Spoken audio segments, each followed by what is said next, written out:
Evening, ladies and gentlemen, and welcome to Split Second Broadcast continued coverage of the 12th season of the Great Lakes Racing Premier Series. As tonight, 39 drivers roll into Auto Club Speedway, a venue that does not fully exist in real life, but through the magic and the beauty of iRacing, it does. Tonight, we run the Kepf Not Actually Dead Memorial 160 at this 2-mile speedway / super speedway, dependent on how drivers approach it. I'm Seth Cole alongside of Ross Brockman. And Ross, a sister track to Michigan International Speedway over in Brooklyn, Michigan. One of the big things I think we're going to be talking about here tonight, a word that we will probably beat to death, is momentum. Yeah, for sure. This is a wide racetrack. Like you say, Michigan kind of has that same feel, but I think what's unique about Michigan is it's like that almost has become just a couple lane wide track. We're here at Auto Club.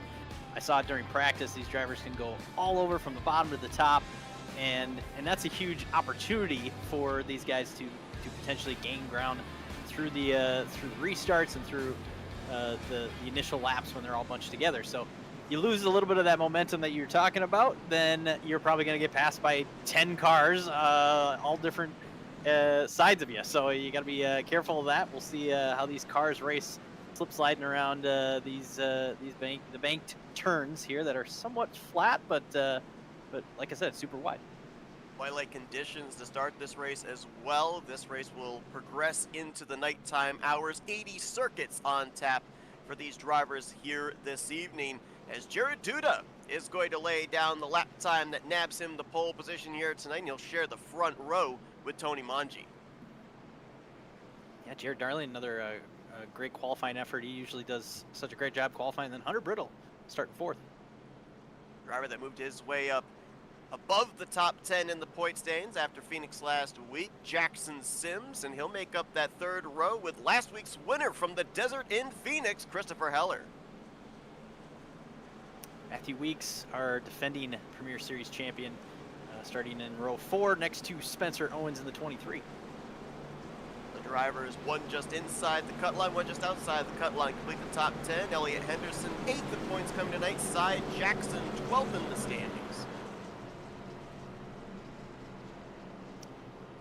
A 98 of Robin Durr starting in 11th next to Keg Club Motorsports' James Wagner. 2 weeks ago at Daytona, we saw Hunter Madalinas go to victory lane. Solid top 5 run last week at Phoenix as well. Third in the points, he'll be sharing the 7th row alongside the 88 of Trey Holmes. Justin Vandermeer with the 54 on the inside of Nicholas Kressel in the 40. 9 going to find Adolfo Delgado, and keep an eye on the 91 of Daniel Selway. Pretty solid in the first 2 starts this season. Starting in the 19th position, the 73 of Kyle Cooper, and then to his right, Aspen Martin in the 42.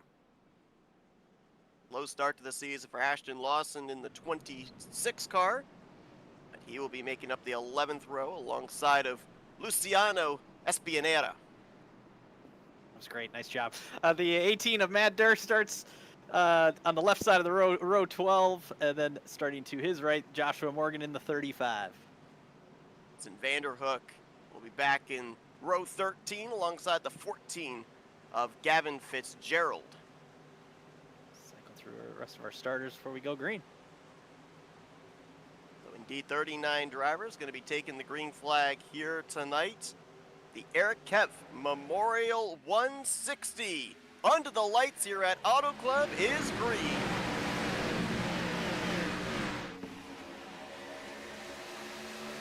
Ross, you mentioned about just how spacious this racetrack is, multi-grooves. You can see distinct 5 different lanes you can run.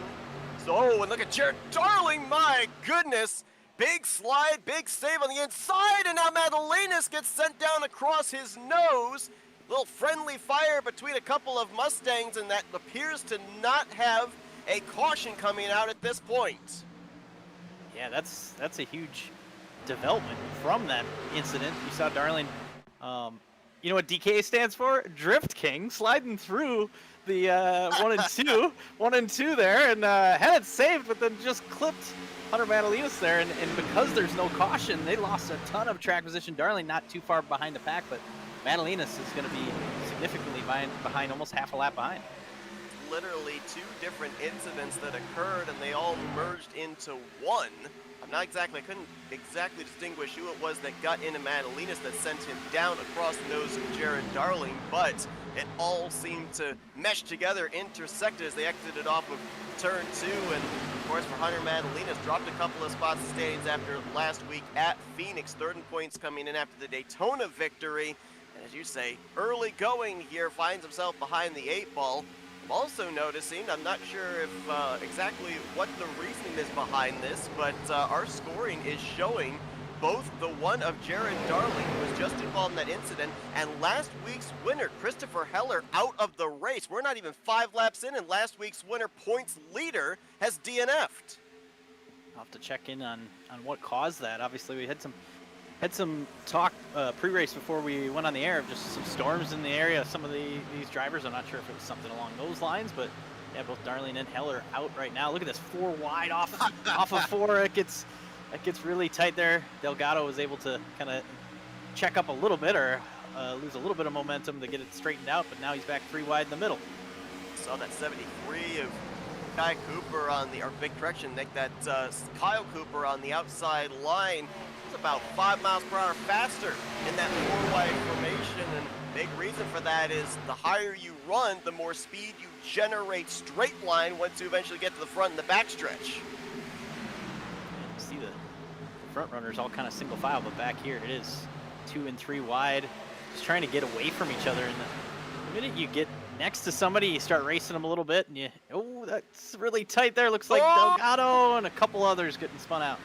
Yep, got several drivers spinning down through the grass there, including the 17 there of Delgado. I think I saw the 75 of Christian Peterson spinning through the grass. There he is, just now coming back up onto the racing surface. A couple more back there too. Noah Morgan in the 36. I believe he got a piece of it. And this is exactly what you wanted to see. Actually, hold the phone. We are still not under. I thought that would have brought out a yellow flag. We're still green. I was going to say that this would have been an incident that would have potentially saved Hunter Madalinas, but race official up in the flag stand did not reach for the caution. We remain green. And obviously a wide racetrack that, typically triggers a caution if there's a stopped or slow car on the racing surface, but that happened kind of on the trial over there where a lot of the cars went down on the grass, and I think some of them kept rolling, and the ones in the grass got back up on track, and I think that just didn't bring out the caution. So going to keep this green so far, lap 6, and Manji and Duda out front here, 1 and 2.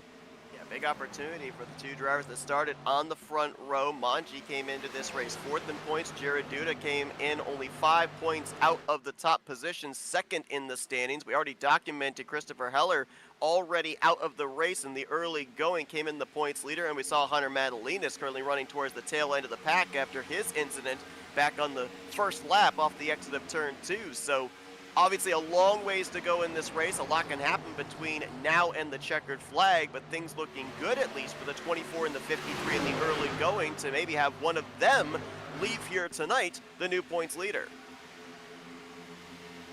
Yeah, this no caution is really going to make a unique spot for those drivers that are farther back. You got to stay in this. You can't be down on yourself and feel like your race is away, because we could still get a yellow, even if potentially we go through green flag pit stops once or twice. You still get that caution, you can get back in this. If you start, relaxing, and next thing you know, you fall back even farther, you could go a lap down. You just want to stay on the lead lap and get through this run and see if a yellow comes out. Something that those multiple incidents in the first 8 laps of this race have done is kind of split the field up. We saw that big pack of 3 and 4 wide racing. That's where the incident occurred. It has now kind of split the field up. We've got side-by-side racing in certain areas of these respective packs, but nothing as crazy as what we saw in the opening laps. Another thing too, with all those incidents, We've got the camera focused on the 14 of Gavin Fitzgerald. 13 positions gained since the drop of the green flag. That's obviously the speed of the race car, but also being right place, right time, getting through those incidents when they occurred. For sure. It's sometimes becomes survival in some of these races. You got to make sure that you can get through it. It's Henderson here to the outside of Aspen Martin. Just trying to keep you get a little bit of momentum. Now had the speed to look to the inside of Fitzgerald. You see back behind them, there's Lawson looking to the inside. You can see the difference of where you can run kind of on the bottom, and it's the shorter way around, but that outside lane does have the momentum, and Elliott, that last lap there, used both in the two different corners on either end of the racetrack. You saw him off at turn 4, pull right up against the left side door of Gavin Fitzgerald, trying to get that side draft, and then as soon as they exited out of 4 onto the straightaway, pulled away so that way Gavin could not side draft him back. Going to complete the pass, it looks like, out of turn 2. Move Henderson now up just outside of the top 10, up to the 13th position. Now to the inside of Fitzgerald comes the 26 of Ashton Lawson. Lawson slowly moving his way forward, up 5 spots. Fitzgerald actually, Gavin is up 13 spots, but now going backwards a little bit. So just great job on that initial start to gain a bunch of track position, but maybe using up the stuff a little bit and paying the price now as we've gotten rolling here. Yeah, this is just outside of the top 10, but this is the best side-by-side racing up towards the front of the field.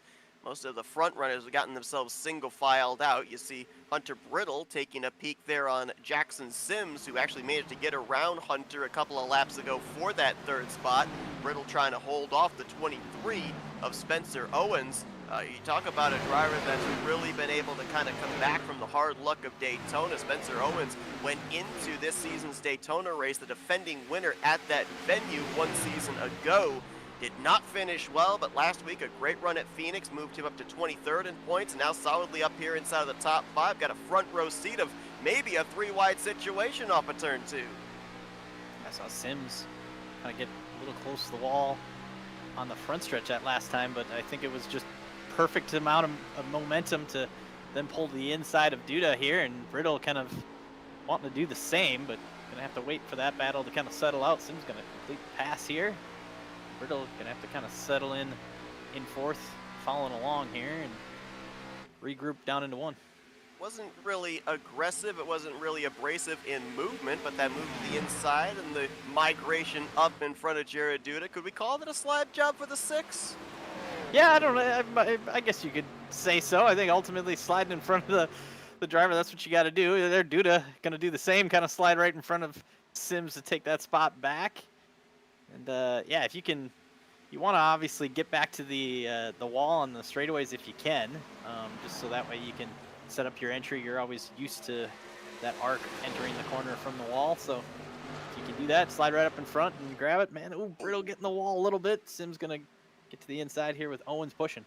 Yeah, I noticed a couple of drivers in the early going to this race getting the wall off of turn 2. That's the first time I've seen somebody get up and into the wall off of turn 4, but you mentioned about these drivers going to be slipping and sliding around here tonight. Just how much pressure is being put on that right front tire, and could that heat buildup potentially be getting these drivers a little bit tight off the corner? That's why we're seeing some contact made with the outside wall.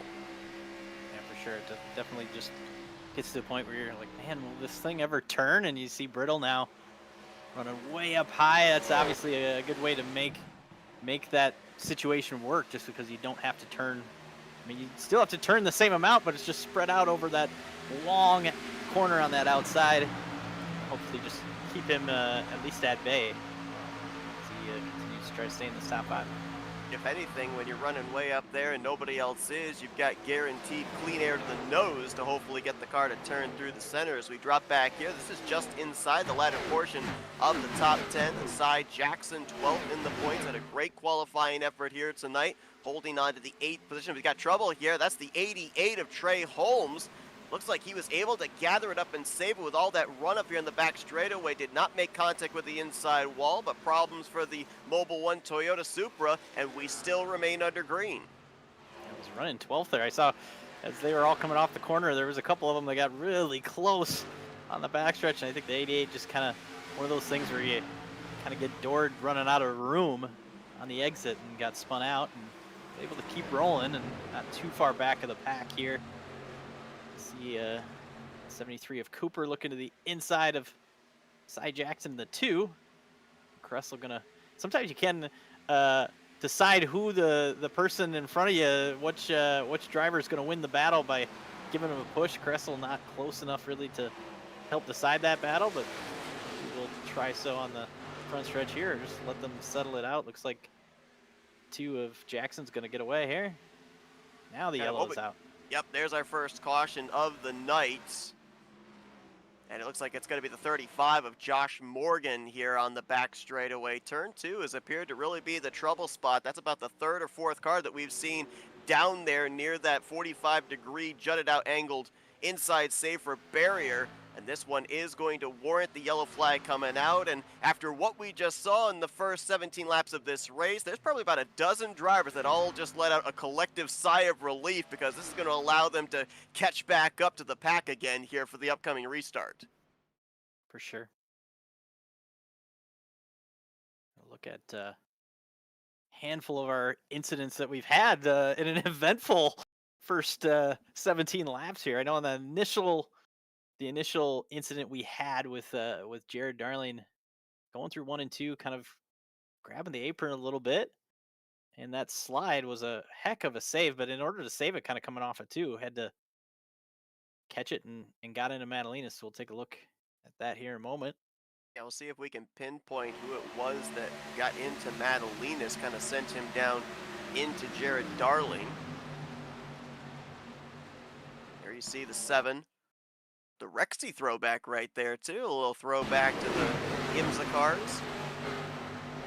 Gets hip checked there. Was that the 88 maybe that got into him? I couldn't exactly tell from that angle, but unfortunate there, because that would have probably just been a harmless door bang. But the fact that Jared Darling was down on the apron trying to save the race car is, oh, that was the 98 of Robin Durr that got into Madalenas.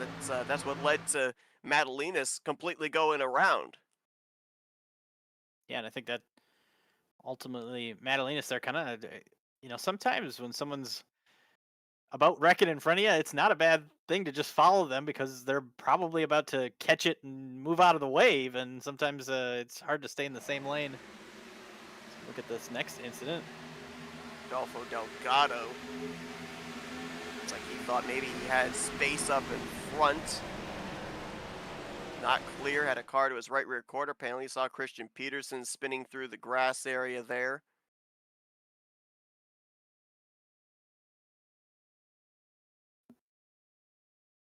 .35 of Morgan was involved in this incident as well. And then further back behind, you see the 36 also spinning out. Drivers just kind of, some of them maybe lifting, some of them not lifting, all just trying to figure out where those cars were going to migrate to. And again, interesting that multi-car wreck still at that point did not bring out a caution. And that wasn't the last thing we had before we eventually got here to this first break under yellow.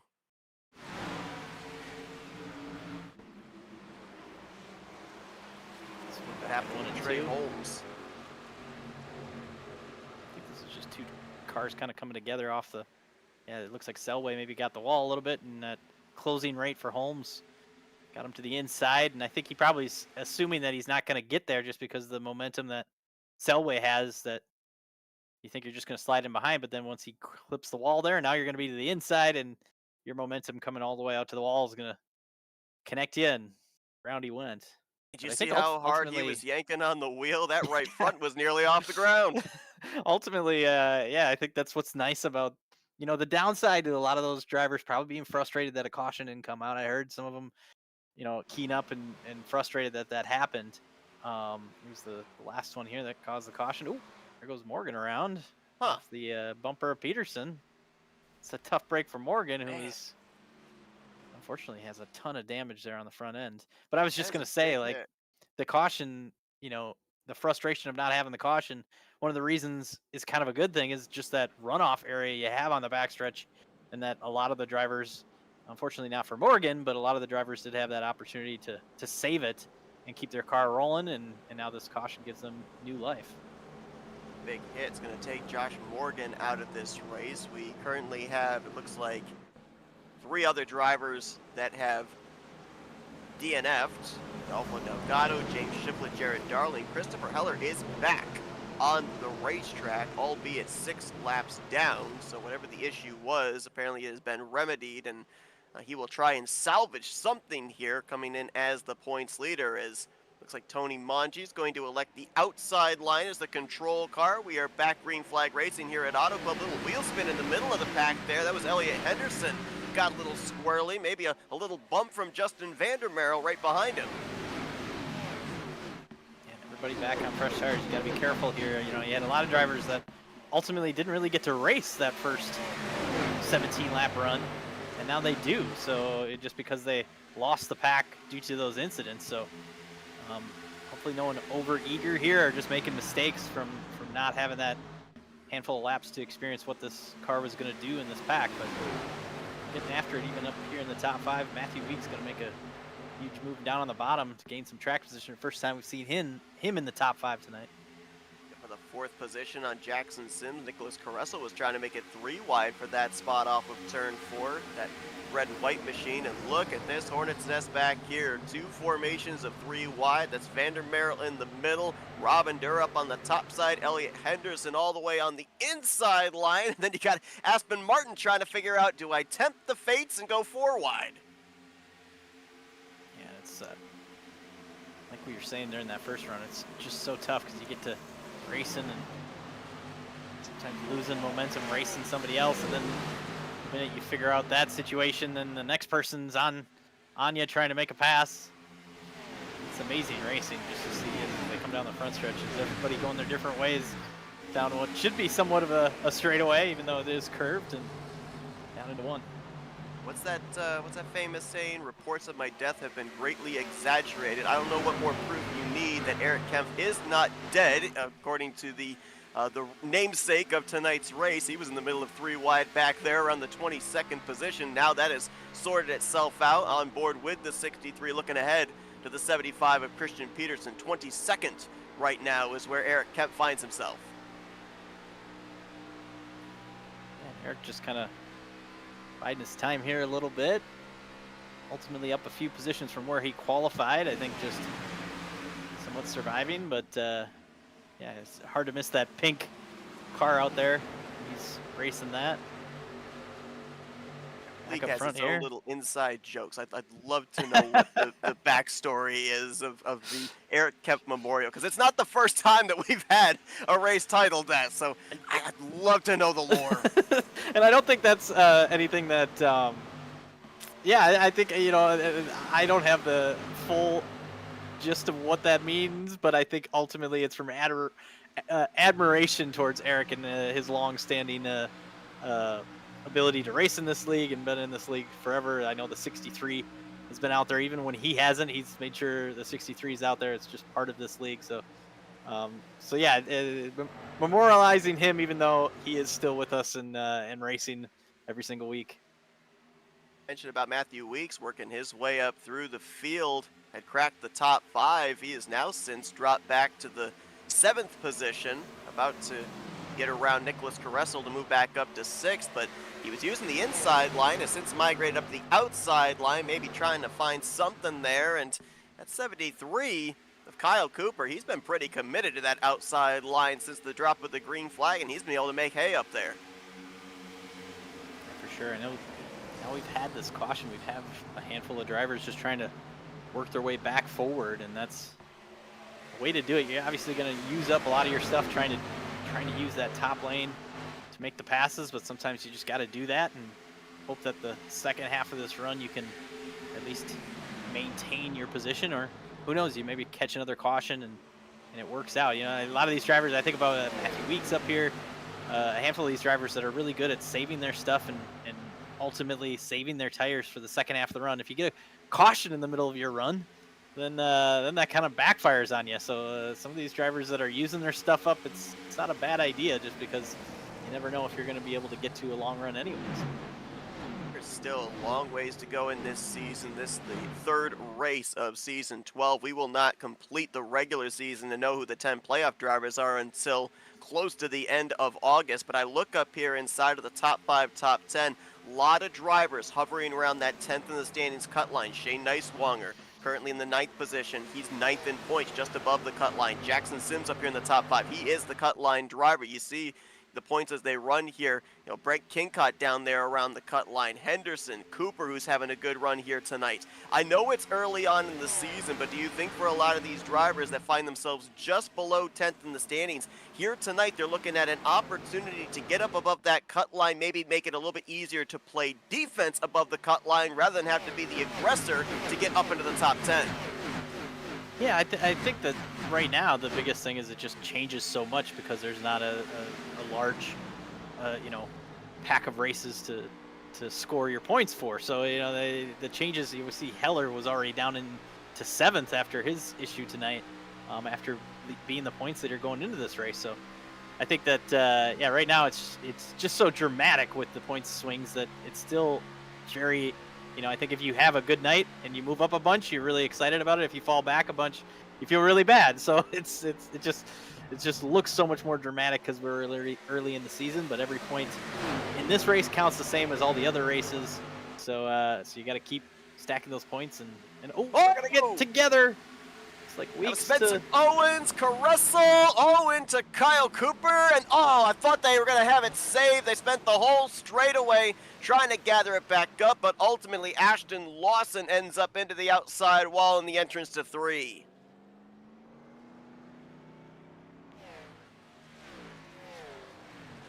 Yeah, that started, unfortunately Lawson was kind of behind that start there. What happened?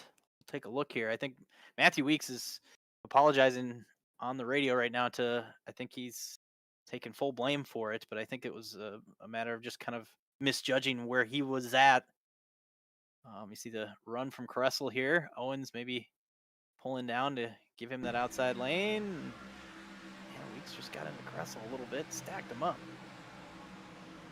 I think that was about 3 different bumps Caressel got from behind, including Shane Neiswanger and Kyle Cooper. And then look at this drift up into the center of 3 and 4. A nice job gathering that machine back up, but ultimately the driver that paid the price with all the bouncing off of each other, the domino effect, was Ashton Lawson, who came off a 39th place finish last week at Phoenix, dropped 7 spots in the standings, and was looking to bounce back. He actually caught the back end of the 98 of Robin Durr. And that's what trajected him up into the outside wall.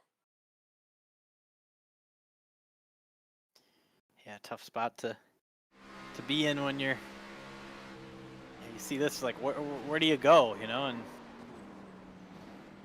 there's 4 or 5 cars in front of you for Durr there, and got in the back of Weeks, and then that just Lawson added himself into that too. So it's tough spot just because everybody's going all different directions. That people behind you are maybe can't even see because everyone's in different directions. But yeah, too bad for a handful of those drivers getting some significant damage. We have drivers down on pit road here. I think most of this might be just working on damage. I don't see any of the cars jacking up as far as with tires, but we'll see. I think right now this is an interesting spot because I think everybody took tires on that first caution on lap 17, and that leaves you with 2 more sets of tires in the pits.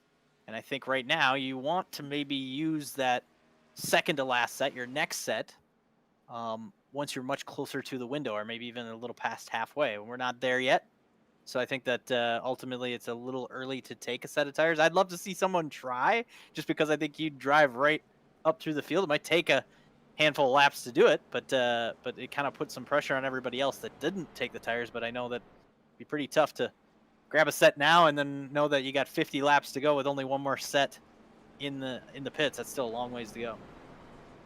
So far here in the first 30 laps, it has been the Tony Manji, Jared Duda show up at the front. Qualified on the front row together and really have been the top 2 the entirety of this race. Hunter Brittle has had a great run here tonight as well. Been solidly up inside of the top 5, either in the 3rd or 4th position, with Jackson Sims and Spencer Owens looks like going to be the top 5. to your point, it looked like about maybe a third, the latter third of the field came down pit road under this yellow flag. The top 22 drivers all stayed out. Yeah, and even grabbing a little bit of fuel here maybe isn't a terrible play just to get you a little bit farther. You know, when we had that caution on lap 17, I kind of did the math. It's about 33 laps on a tank of fuel. And that's probably on the high end. And with, you know, being on lap 17 there, that's going to kind of split it in half. And I was thinking, well, if we did go green there from lap 17, we're going to have a lot of drivers kind of hitting pit road at the same time because the window would open and you'd be out of gas pretty much on the same lap. So I thought, man, that'd be pretty interesting to see if everyone could get to that window and then if everybody would be pitting right at that same time.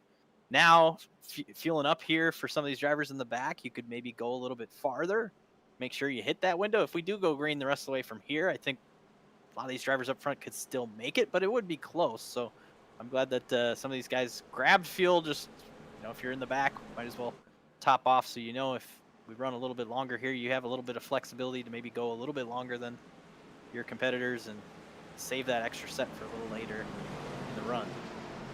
Got a couple new faces up here in the latter half of the top 10. James Wagner going to restart in 6th, Matt Durr in 7th, Aiden DuPont in 9th, and Christian Peterson, who had a couple of earlier incidents, has now made his way up into the 10th position as we get ready to go back green flag racing. Just a little under 50 laps to go here tonight at the Auto Club Speedway.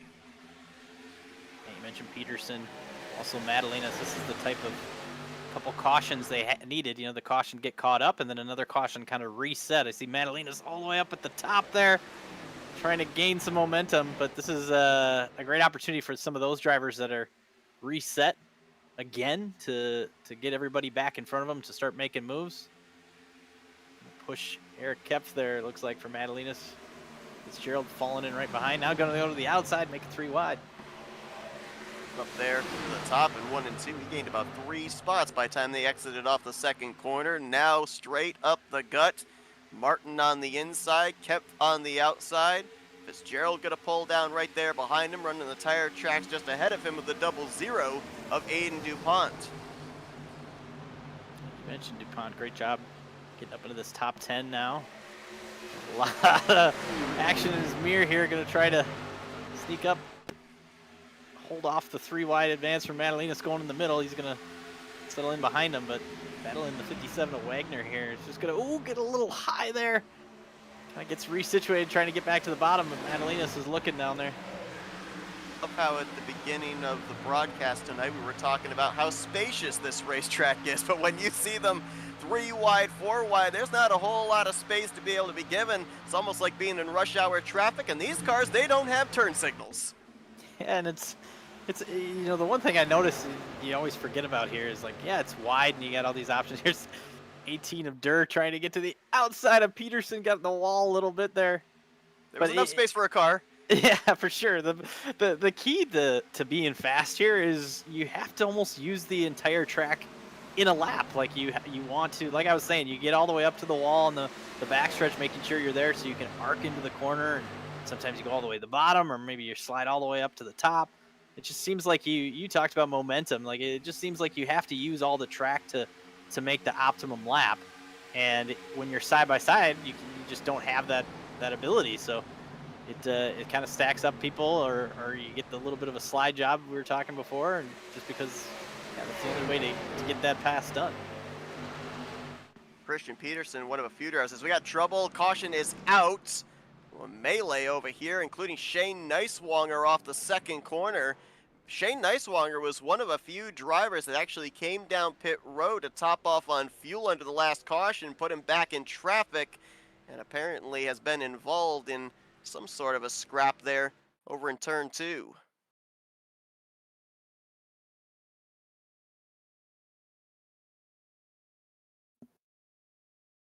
See if we find out what happened to the driver that came into this race 9th in points. 36 of Morgan just ahead of him. Oh, wow. Yeah, it looked like there was a slow car initially on that replay when we first saw it. I don't know who that was. And then another Chris slow Heller car coming back out onto the track? was Chris Heller again. So it was almost like two slow cars. Like maybe there was an incident already down in 1 and 2 that then Niswanger was catching up to. Let's see what Heller did. I think that 22 was part of this. Oh, of John Leday. Yep. Heller decided to try to drive it back up here. Oh, gets in a Niswanger.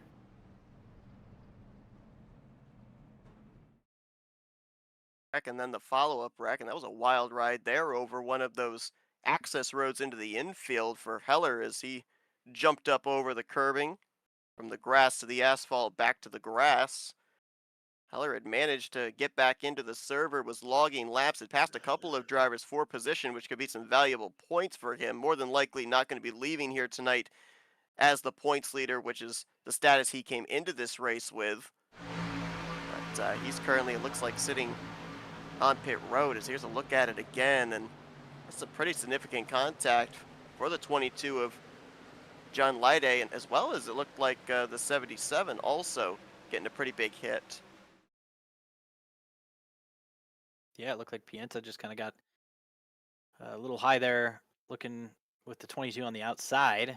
Yeah, I guess just for Heller to feel the need to drive back up on the track. I think ultimately you think about the situation we've had. Yeah, just a misjudge, not realizing that he was on the outside there. I think Heller's thinking, you know, we saw these moments of no cautions tonight. You'd hate to lose your track position, but he's also a handful of laps down, so it's not like you're going to have a bunch of positions you can gain by staying with the pack. I know it's probably more fun to be in the pack, so maybe the split-second decision to try to gas it up and get back out there, but the grass there, it's just going to make it tough. You're going to have to make it a pretty abrupt, and unfortunately, Niswanger got the short end of that, and now we have this interesting kind of dynamic of drivers pitting, including Hunter Brittle, who's up in the top 5. I was looking back. Brittle has won here at Auto Club in the Premier Series, so a great run tonight, a great track for him. But he's going to try the strategy of grabbing some tires now. It'll be fun to watch him and a few others that have pitted. Eric Kepf, Corey Abbott, Noah Morgan, all going to try to put on some tires here and see what they can do. You mentioned about the fact that Hunter Brittle, former winner at this racetrack, so he's got the playbook for a winning strategy, but it will be interesting to see because for the most part, I mentioned he's spent the entirety of this race up inside of the top 5, specifically inside of the top 3. He's not really been back in traffic like this tonight, so it will be interesting to watch him migrate his way through the pack and try and make his way back up to the front where he's been in the first 30 laps of tonight's festivities. And I don't think this is a bad strategy when I look at, you know, having 3 sets of tires in the pits in an 80-lap race. You know, if you take a set every 20 laps, that should set you up pretty much to use the tires the same amount. Now, we're on lap 38 here. The initial run was set lap 17, so a little bit before the window of splitting up the tires evenly, but I think that's okay, especially with caution laps in there. We're going to restart here and really only be 1 lap away from halfway, so I think this isn't a terrible call. It's just a matter of can you go far enough that they are worth it to gain the track position back, and then depending on when that next caution falls. Tony Manji and Jared Duda, they'll be the front row once again for this restart. Manji actually going to elect the inside line. He was on the outside line as the control car in the previous restart.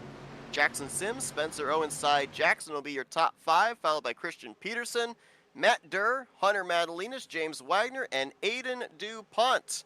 As we close in on halfway here tonight at the Auto Club Speedway, green flag back in the air.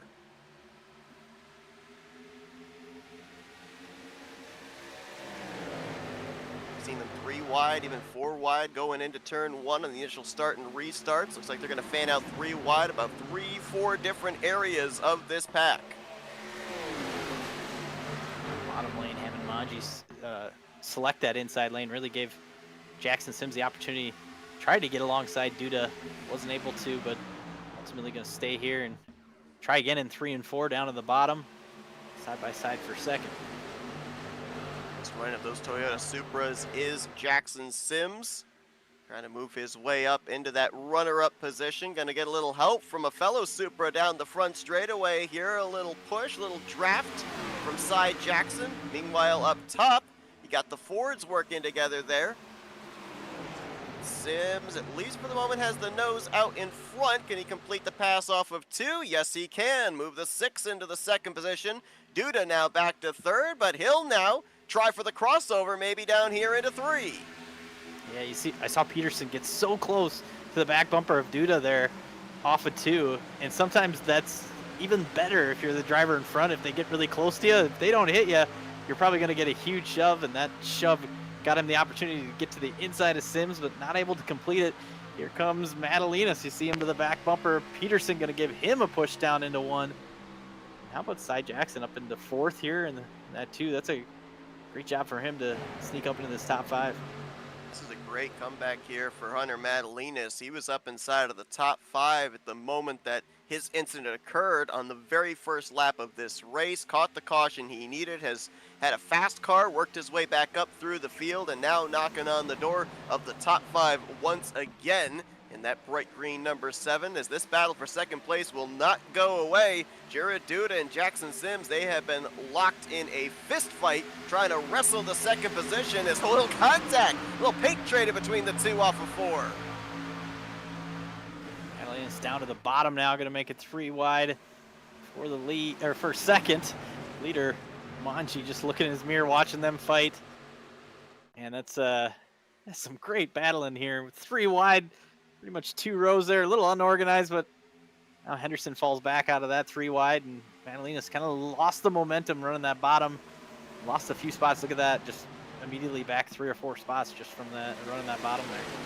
Exactly what we mean when we talk about Auto Club being a momentum racetrack, because if you lift or breathe the throttle just a little bit, there's going to be a driver behind you that is still wide open in the throttle, and he'll be more than happy to move by you for a position. We see the side drafting that goes on. That was what allowed Madalinas to take a look of that 3 wide down into turn 1. It's all about making sure that your momentum is going forward, because if it's going backwards, there's a lot of drivers behind. They'll be more than happy to oblige and relieve you of your track position.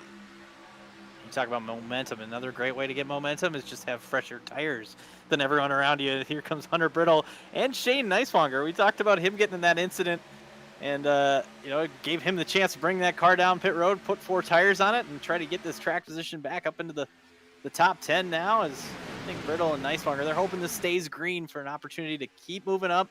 I see Abbott now up into the top 10. These drivers with the fresh tires just slowly working their way, just running the bottom, and I think ultimately just keeping their momentum up and just staying away from kind of the drivers on the outside. But it's working, slowly moving their way up, and Brittle's going to have a chance to lead here in another lap or so.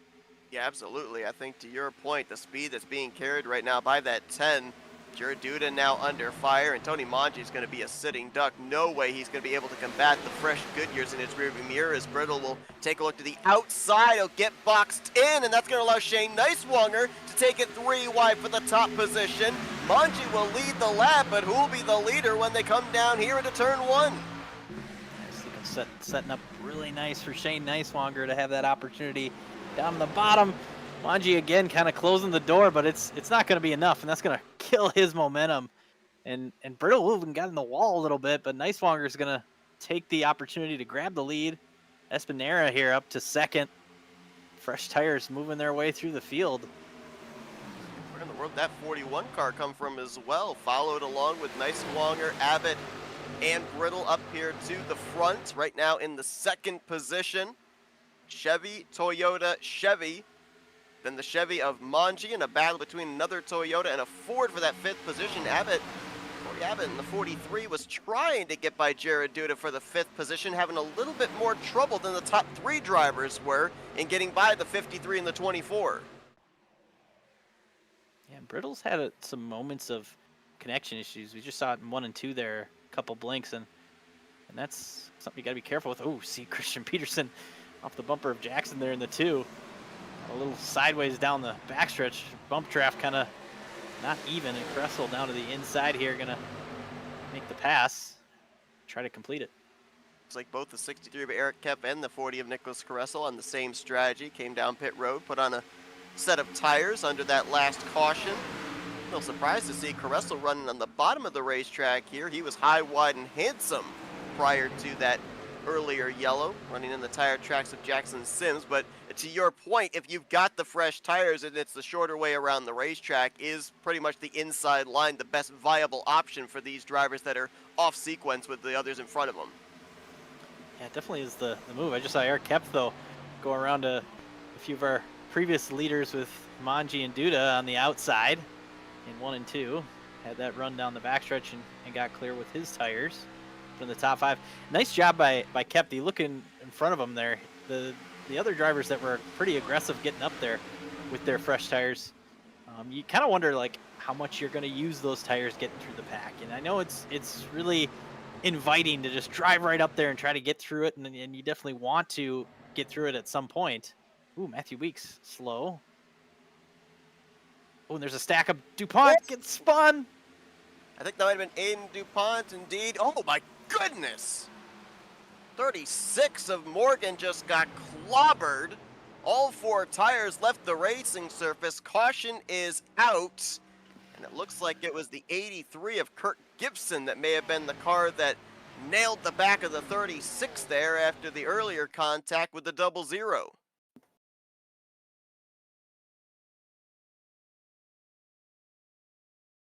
Timing of this caution now in the second half of this race. Probably safe to say Manji, Duda, those drivers, they're going to pit. What about those guys that were able to make their way to the front in the fresh tires? Are their beds kind of made? They can't pit just yet for tires? Yeah, I think it would be a huge gamble. So it looks like Morgan got in the back of Weeks. Maybe a potential fresh tires there on old tires at that closing rate. Now Morgan I just feel like wasn't all the way up to the wall, and DuPont was expecting him to be a little higher, and ultimately kind of got to be aware. But with DuPont being just a little bit in front of Morgan there, I think that he just was assuming that he was going to go up to the wall a little bit more. I think part of that might also been, maybe the little bit of just being off sequence from the moment of hitting Weeks for Morgan, that it kind of just, you're not really thinking about that, just kind of adjusting to like, okay, I just got had a moment now, where am I at here, and you kind of forget where you're at and not lined up in the correct spot. But yeah, I think this is going to make those drivers with the fresh tires, a lot of them are coming down. I see Nicewanger, Brittle, Espinera, they're all pitting right now. So I think it's within the fuel window to make it to the end, potentially on fuel. But do you take the tires because you only have 1 set left? Is on board with Noah Morgan. And right there's the shot from the 83 of Kurt Gibson. Pretty hard impact for both of those drivers. Aiden DuPont, who we saw having a great run up inside of the top 10 earlier on, it kind of faded back. Now going to have to deal with damage on that machine. And look at this battle off of pit road. Hunter Brittle going to be able to get out ahead of Shane Nicewanger. Rod Fast now, very quick pit stop for that driver. I'm almost wondering if that could have been fuel only for the 4, because he also got out ahead of Jared Duda, Tony Manji, Jackson Sims, who we know for certain stayed on pit road long enough to get 4 fresh fuel goods. Yeah, and Corey Abbott in the 43, we saw him drive all the way up into the top 5. He stayed out, so that's going to be a driver to look at with these old tires. I don't think, ultimately, I think some of these drivers, it looks like, just kind of looking through the pit times, yeah, I definitely think that Eric Kepf, Rod Faz now, I don't know if they all took tires. Blair Neobone, I don't think any of them did. I think they were just grabbing fuel. Cressel's going to come back down. It looked like he didn't take tires. Going to maybe try to this time. But so, yeah, there's a handful of these drivers up near the front here that came down and got fuel but no tires. So I still think there is not a ton of fresh tires up in this, at least this top 3. Brittle maybe took his last set, which is probably a little scary, but I think, like you said, that might be just the situation they're in with using those tires before. So So We'll with see. that being said, with the fact that we had a number of drivers take on fuel and no tires, we're going to be getting the restart just a little south of 30 to go. Is it safe to assume these drivers cannot make it the rest of the way? Still one more pit stop between now and the checkers, and they're saving that final set for when that final pit stop comes around. No, I think you can make it from here. I think my kind of pre-race number that I was looking at was 31 to 33 laps on the tank of fuel. So I think you're good from here. Just being that we're gonna get back rolling here, just under 30 to go. So I think that the reason that's why we saw so many, the only one that didn't was Abbott. I think so many came down just to make sure they're full of fuel so that you can make it to the end. But I think having that extra set is going to be huge if we get a caution, depending on when that caution falls. Even if it's 5 to 10 laps from now, I think it's worth coming down and grabbing those tires. Or if we go even farther, and next thing you know, we get down to the end, and there's a late caution with under 10 to go, those fresh tires are really going to win the race. So I think that's the situation we're in. I don't think there'll be a green flag pit stop for tires. I think we're going to race this straight up the rest of the way, but just a matter of when the caution falls and if that extra set for some of these drivers is a race-winning move. You bring up a good point. Timing's going to be everything because obviously circumstances could be entirely different, but it only took Hunter Brittle 11 laps with the fresh tires to get up to the race lead. Has green flag back in the air here for Corey Abbott. Good launch, going to keep them side by side behind, but we're going to be keeping an eye on those fresher tires that are going to be starting just outside of the top 5. It's not a whole lot of buffer for Abbott between the fresh tires of Brittle, Manji, and Duda. 4 wide with Kepf, Duda, Brittle. Yeah, they're just trying to, some of these drivers that are mixed in with it that just got the fuel. Kepf and Espinera here. They're kind of moving backwards, but they're going to have that extra set where meanwhile Nicewanger, Brittle, and Duda going to battle up there, try to get to Abbott here and try to grab this lead. I know whoever gets there first, it's going to be a huge advantage, but what an opportunity for Nicewanger. We saw that he caught the short end of the stick of that previous caution a couple cautions ago, and here he's got a chance to win this race if it goes green. He will swing around the outside of Abbott, take the top position back. Abbott now under fire from Brittle as Duda makes the move down low, and you saw how low he went because the 10 disappeared. He didn't want to take the middle line in case Brittle was still occupying it. Wow, that car got really loose, did the 53 through the center of the corner, and Brittle now takes him to the outside. We're going to go 3 wide for second place as Manji makes a bid almost all the way down to the white line. Man, I'm just enjoying watching these battles and the racing you get here. What a great racetrack. You talked about it at the top of the show.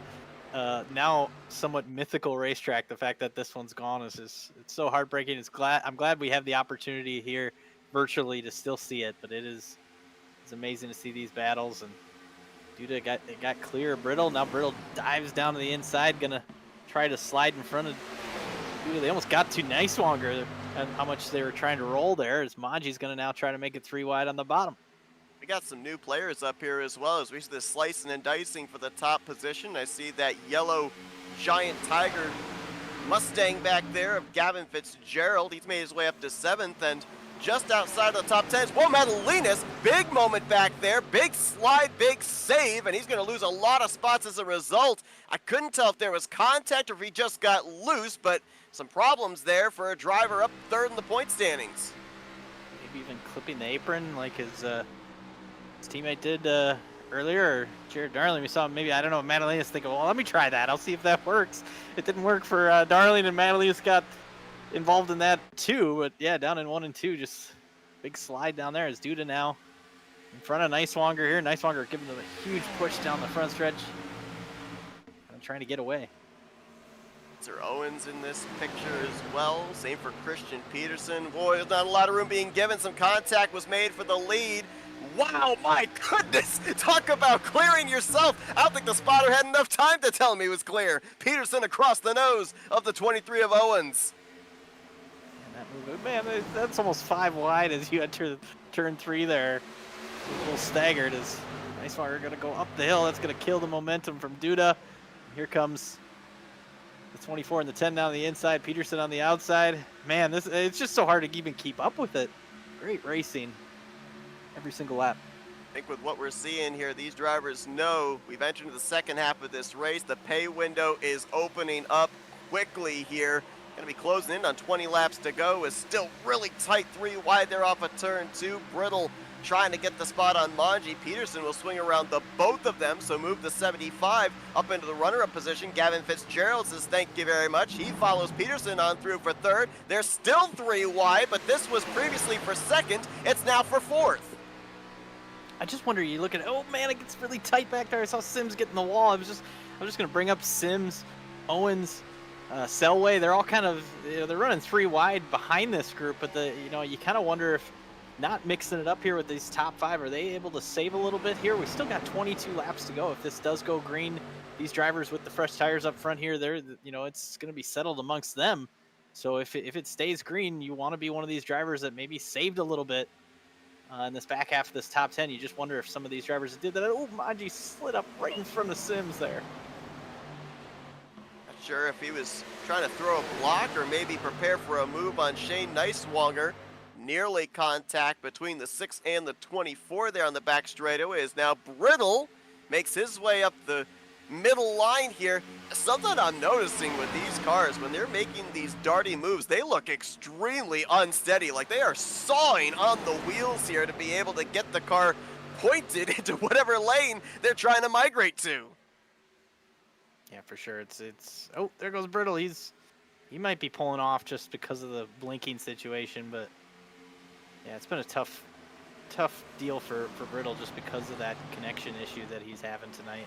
Obviously, contending for this win and playing the right strategy so far. I think there was a question mark if another caution would come out, if he would have been able to hold on. But yeah, unfortunately, gonna drop back just because of that issue. You mentioned about Shane Neiswanger doing a great job after being involved in an earlier incident, working his way back up to the front in fourth. Just a couple cars behind him is the black and yellow number 91 of Daniel Selway. We saw him in an incident earlier on tonight, and he's been able to work his way back up into the top 10. Been putting together a really good season here. Currently comes into this race 13th in points. He's within striking distance of moving up into the top 10 in the standings here tonight. Was minus 11 to the cut line when they took the green flag.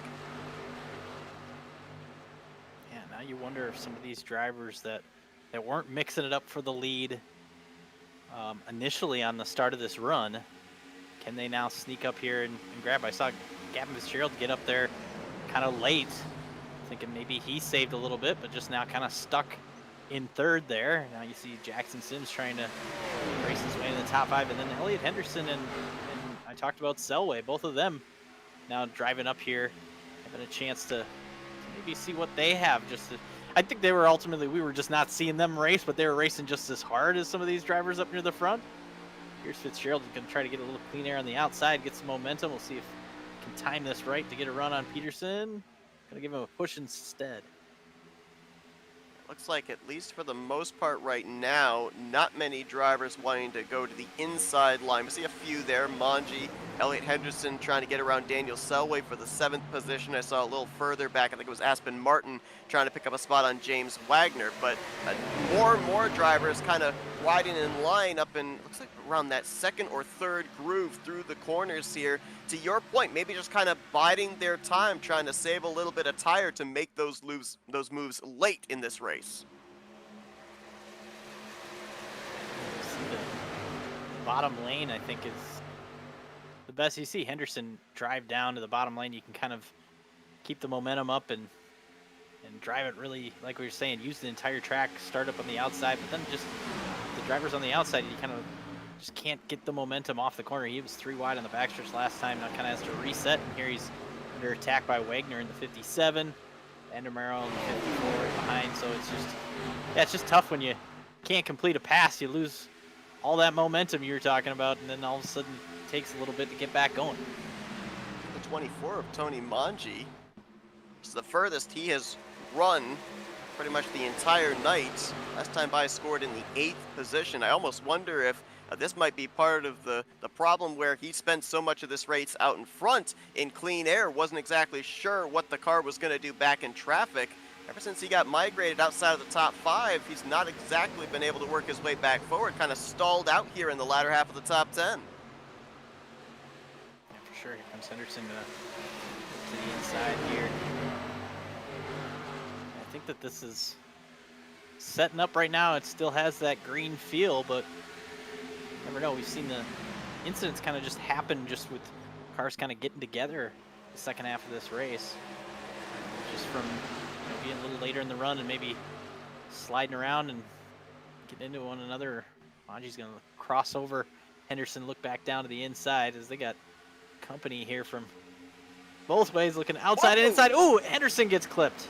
And now he's going to get around. Madalinas. Look out. Oh, Vandermaal involved as well as the 7 was coming back up the track. A big hit there. Looks like Aspen Martin also might have gotten a piece of it here. Multi-car wreck with 15 to go.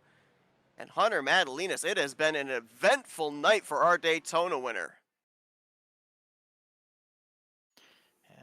Yeah, back and forth all night. From the front to the back for the 7. I think part of this might have been in reaction to something up ahead. I noticed smoke up ahead of Elliott Henderson. I think the 91 of Daniel Selway got up into the wall. I don't know if that had anything to do with this.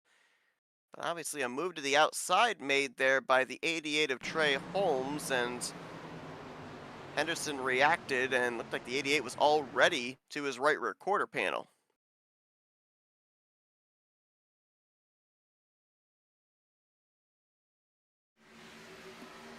And you see the big run the 88 gets here, and I think looking to the inside, and Henderson makes a block a little late, but ultimately I think the 88 then decides, okay, well, I can go to the outside, and I think it was just too late. Now he's, if he would have made that decision maybe a second earlier, I think both of them just kind of late decisions that ultimately caused both of them to get in the incident and then grab a couple others, including Madalinas. But, yeah, a ton of damage for a handful of those cars. On board here with Hunter Madalinas in the 7. I mean, at this point, he thinks he's got the wreck cleared, and then, bam! I wonder if we can go on board with the 73 of Kyle Cooper, because from our aerial shot, my goodness, he ended up making a very bold move that paid off. But if it had been a split second later, he more than likely would have been involved in this as well. Watch this move.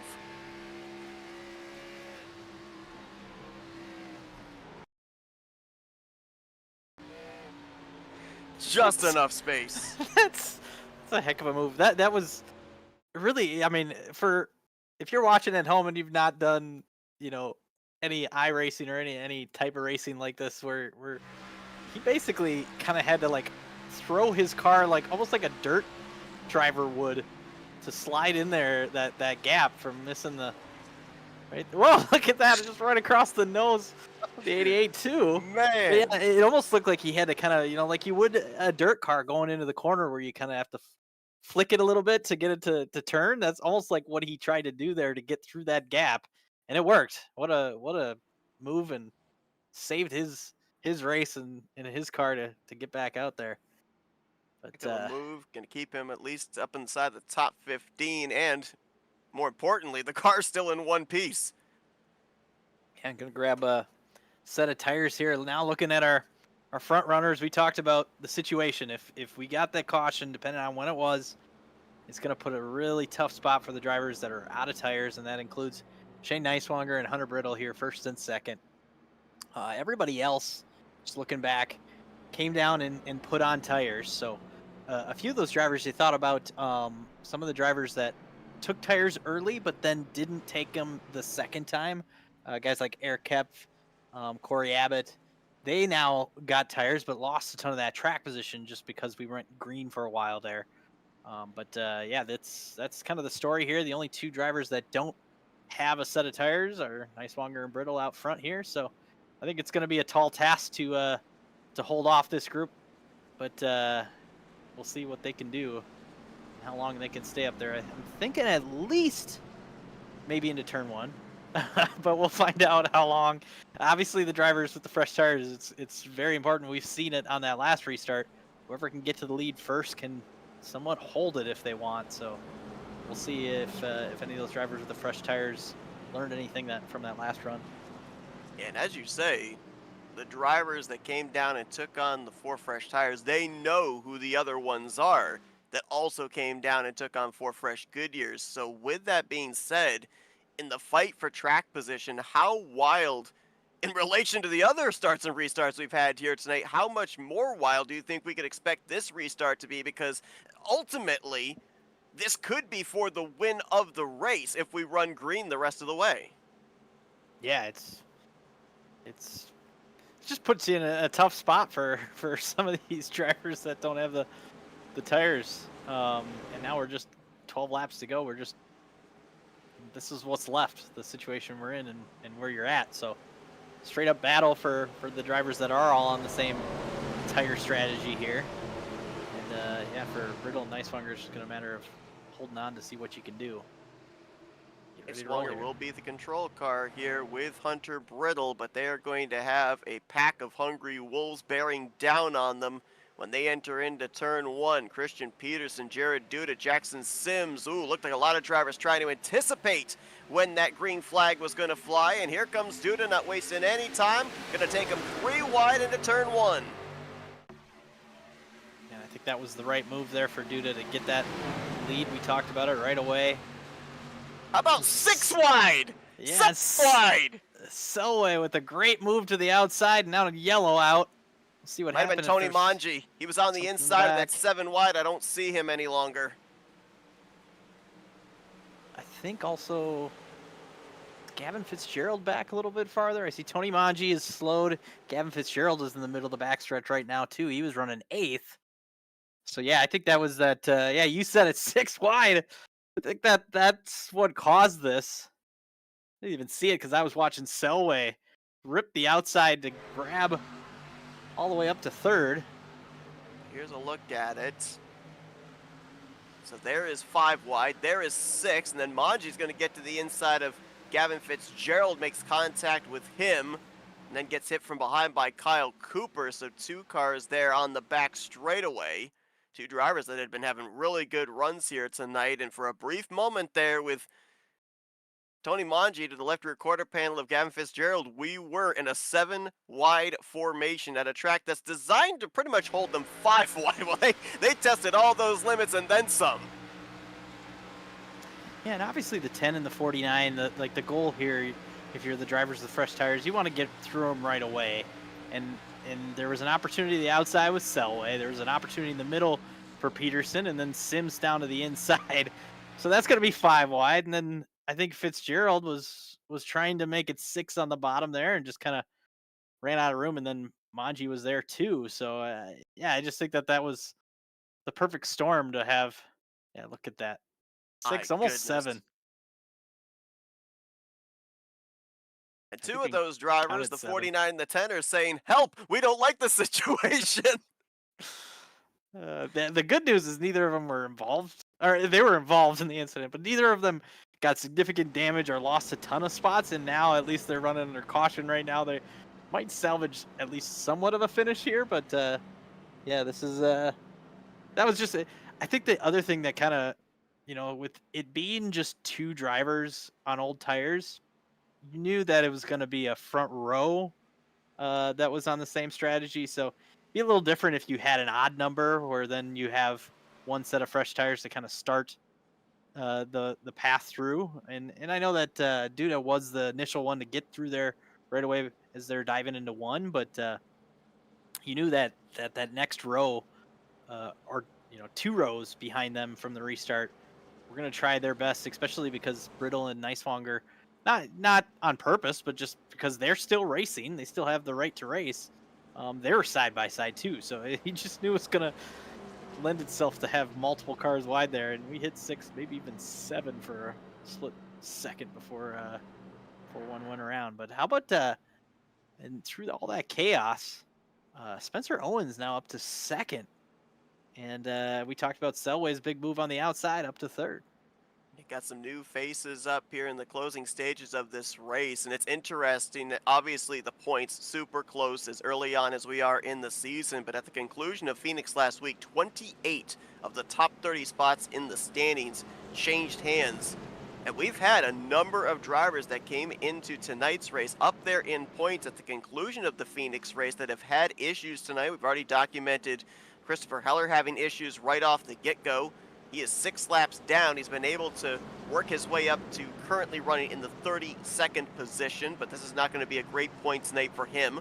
Hunter Madalinas, he's had an up-down night, been involved in incidents, trying to mount comebacks. He is currently down in the 30th position. I believe he may actually be done for the night as well. And now most recently, Tony Manji, who spent about 2/3 of this race out in front, involved in this most recent caution. He was 4th in points.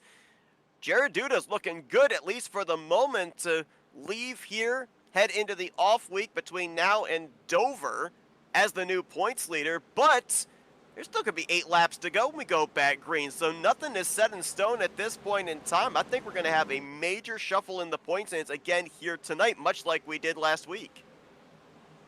Yeah, for sure. This is this is still just under 10% left of this race, so even though it's 9 laps to go, it seems single digits. It's still a long ways to go around this racetrack.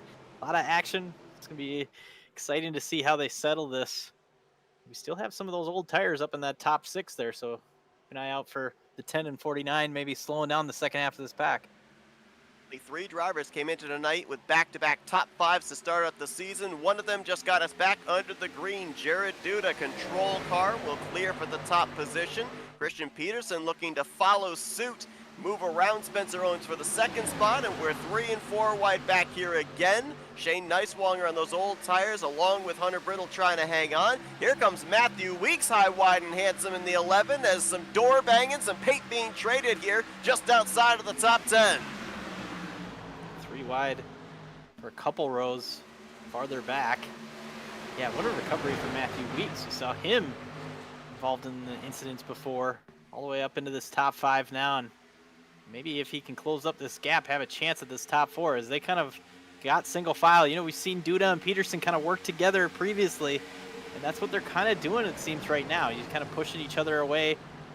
Even when Peterson's gotten the opportunity, Selway kind of try to look at a pass, but man, look at the battles they have mid-pack here. 3 and 4 wide, slicing and dicing. You got some of the old tires moving backwards, fresh tires moving forward.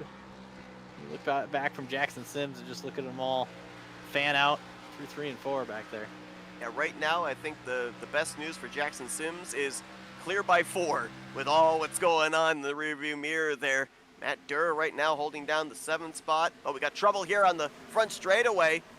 That's Nicholas Caressel in the grass. Tony Manji also went for an excursion right over that logo, and it looks like Hunter Brittle, oh man, stuck in the situation where he had no tires available to him a couple of cautions ago, was free falling through the field, and now involved here in this most recent caution. Yeah, ultimately we said it when they made the call to grab the tires for both Neiswanger and Brittle. I give them all the credit for doing that, because it's a great strategy just to try, because I think ultimately I felt like there was going to be an opportunity at some point tonight where we're going to get a green flag run, and I think if it would have been that last run when they got their tires, it would have planned out perfectly for them, but unfortunately it wasn't, and it just has slowly spiraled from there. Cressel just kind of got up into the 10 and goes for a slide, and both of them are down in the grass. I think he got some assistance in the left rear quarter panel from Kyle Cooper coming off at turn 4.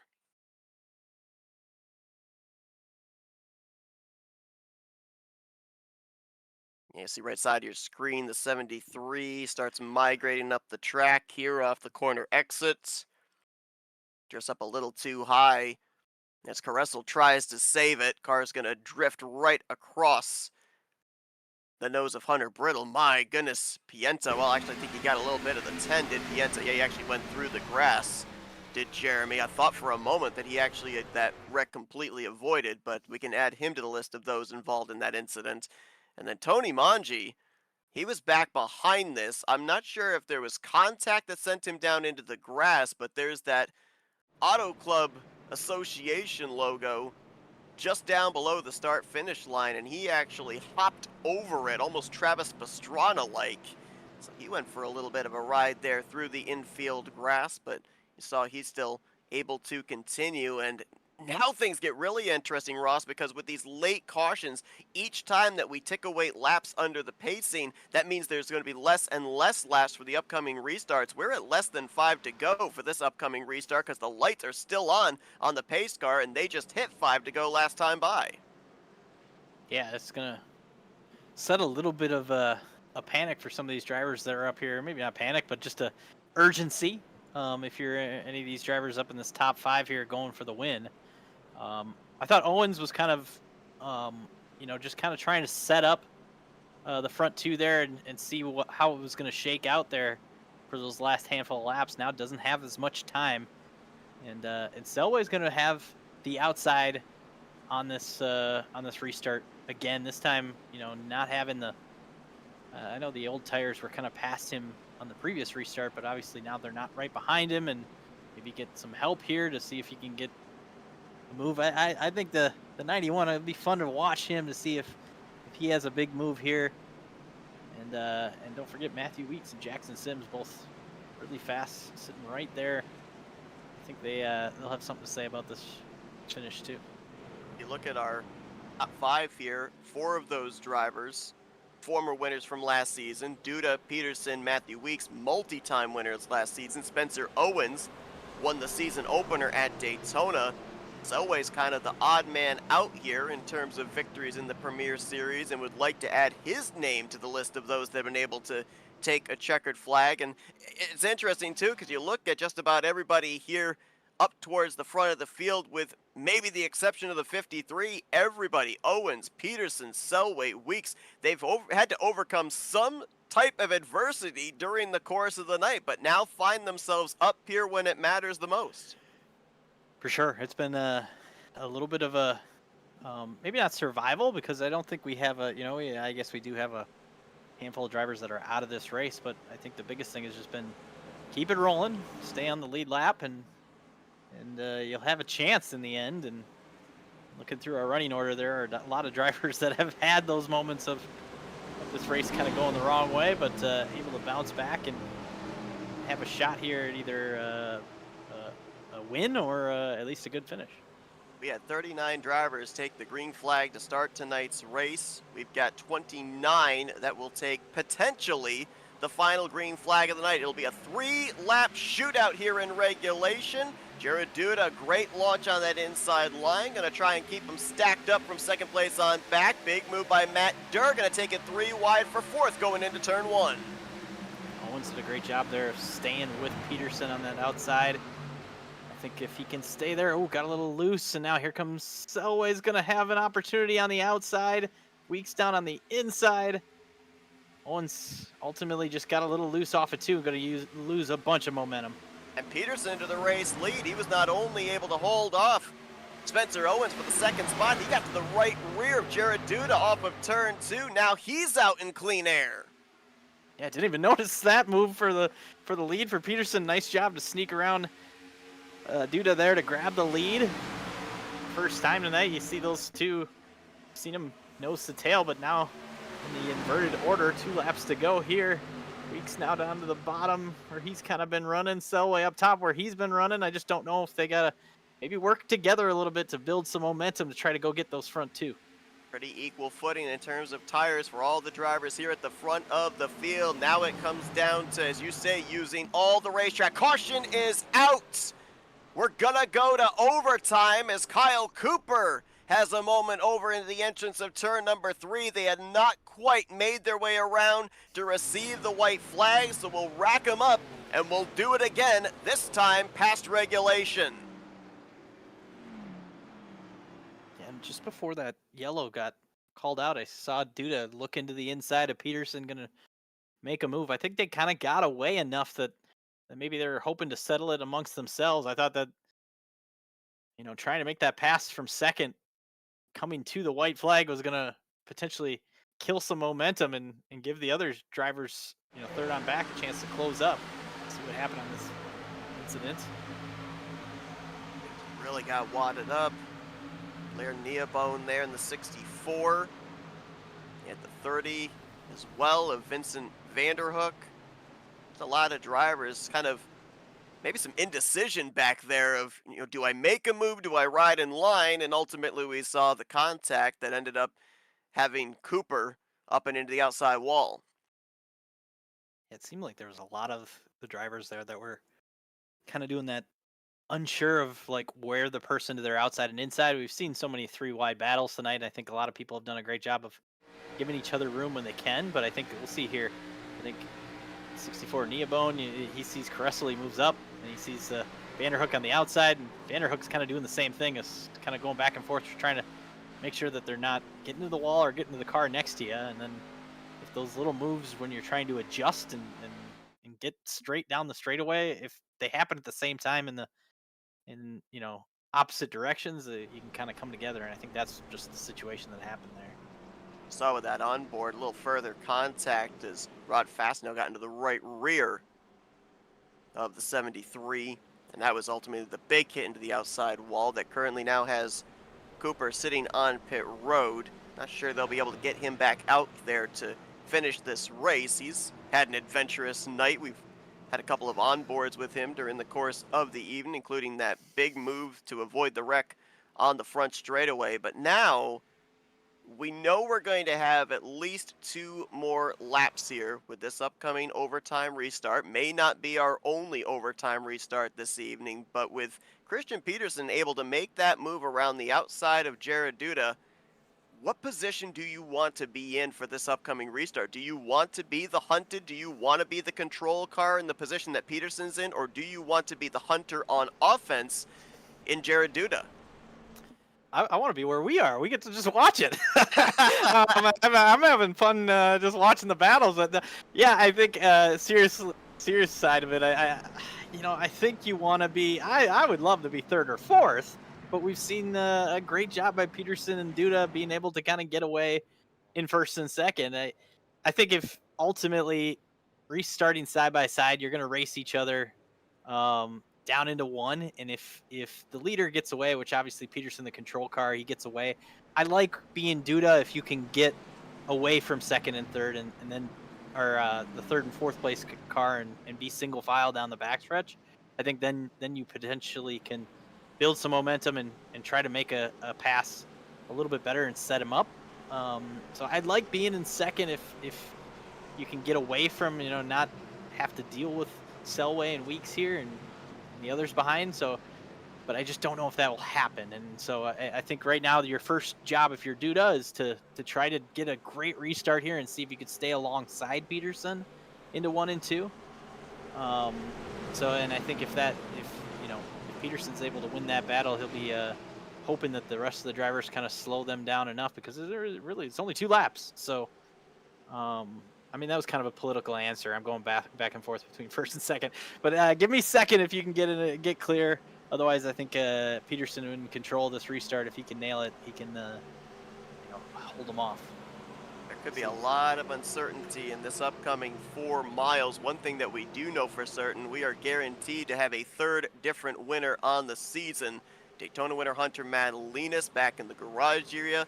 Last week's winner from Phoenix, Christopher Heller, multiple laps down. Chevy and Ford have both been to victory lane. They've got a representative on either side of the front row. Toyota still trying to get their first win of the season. They comprise the last 3 spots of the top 5. As here we go. First overtime attempt here tonight at Auto Club. Who's going to take the Eric Kepf Memorial 160? Green flag waves. A little bit of wheel spin by both drivers on the front row. Pretty even start for both of them going into 1. Yeah, no help from the drivers behind it. They kind of fell back a little bit. I think Duda, nice job, but I just think, just not able to keep the momentum up, and Peterson drove it in there, got clear. Now, I mentioned it, Duda now by himself in second here. I just wonder if he has a chance to set up Peterson and if he can do something with it. We're mixing it up mid-pack. Tony Maggi, Eric Kemp making a little contact. They sort that scuffle out. Can they make it around through 3 and 4 and receive the white flag as we're 4 wide around the 7th position, but it looks like they will make it back cleanly. White flag in the air, 2 miles to go. Let's see if Weeks, if he can get up here and push Duda I think that's going to be the key here. Just everybody on edge, using up what they have. I just think that you're going to keep these gaps pretty close together unless you kind of work together. Weeks just too far back here. They're all kind of spaced evenly. I just don't know if there'll be enough to get Peterson. Peterson IndyCarring it down the back straightaway, trying to break the draft, not allow the 53 any kind of a run. Duda sends it in deep. Weeks does as well. Looks like the battle may be for second coming out of turn 4 as Christian Peterson is free and clear. He will take the Eric Kepf Memorial 160 here tonight at the Auto Club Speedway. We'll finish at the line for Jared Duda and Matthew Weeks. Duda got him just barely, but yeah, nice job by Peterson. Started back in 36, did not qualify tonight.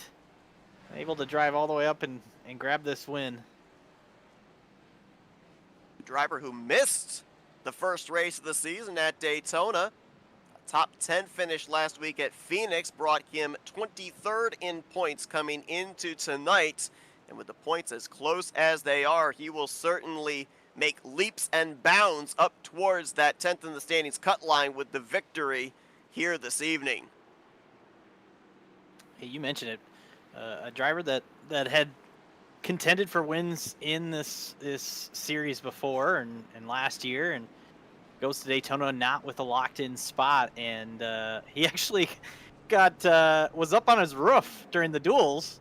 And unfortunately didn't make the show because of being caught up in that incident. He showed up last week to the race with his number upside down, saying that he was used to being upside down so far to start the season. I think the back of the car said something like, "If you can read this, it happened again," or something along those lines. So I appreciated seeing that last weekend from Peterson, just because a lot of the drivers that missed the show, it's kind of disheartening, and you put in the effort and you don't even get to race, and that happens.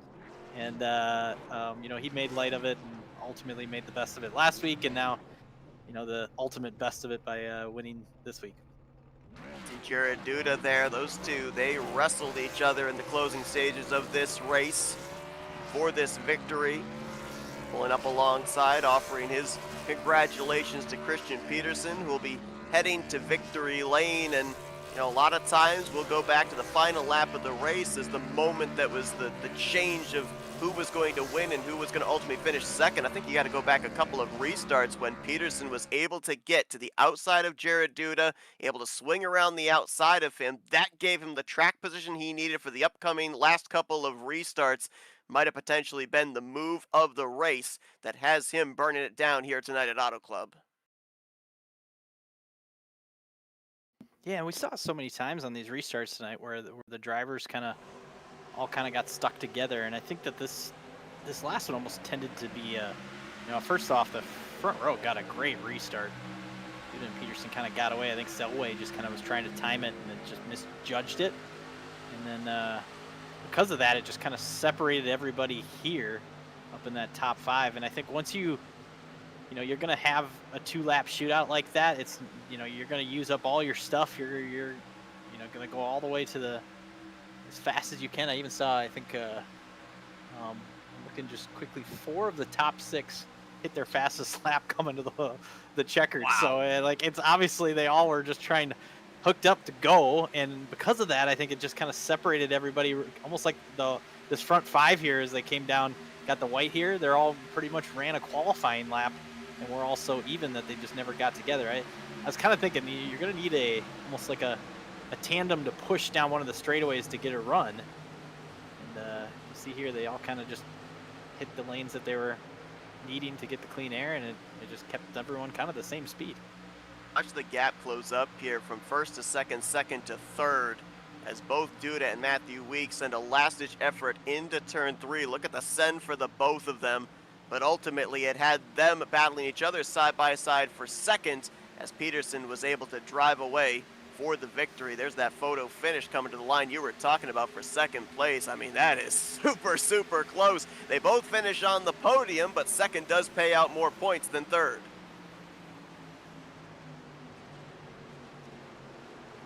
For sure. I wonder if we could maybe grab one of our top 3 here.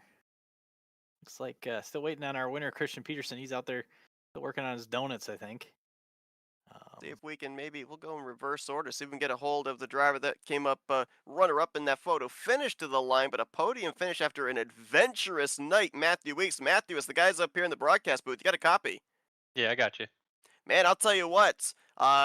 We talked about the fact it is such a shame that this facility no longer exists in its entirety. Great that it is still here on the iRacing sim. And man, up here in the booth, we were treated to an epic race here tonight. It might have been a little bit frustrating for you at points here this evening, but able to come back for a third place performance. How much of a grind was it to make your way back up there into the top three? I mean, it was a lot, especially with all the cautions we had.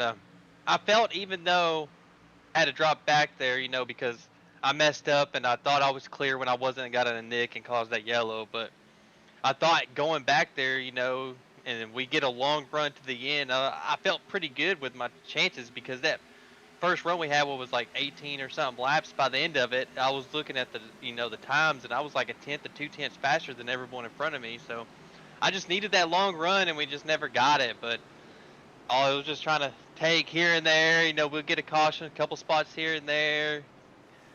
Surprised I didn't get any damage from when the 36 ran me over or when what happened on the front stretch and I got in the ADH door. I had no damage from that, so I was able to keep my spots. And then there was just about, hopefully being in the right line on the restarts and getting a good, not getting the dirty air, through the middle of the exit to really tighten up the car. And it was a grind. I'm just glad we was able to at least get up there, get a top 5 finish, and get some points.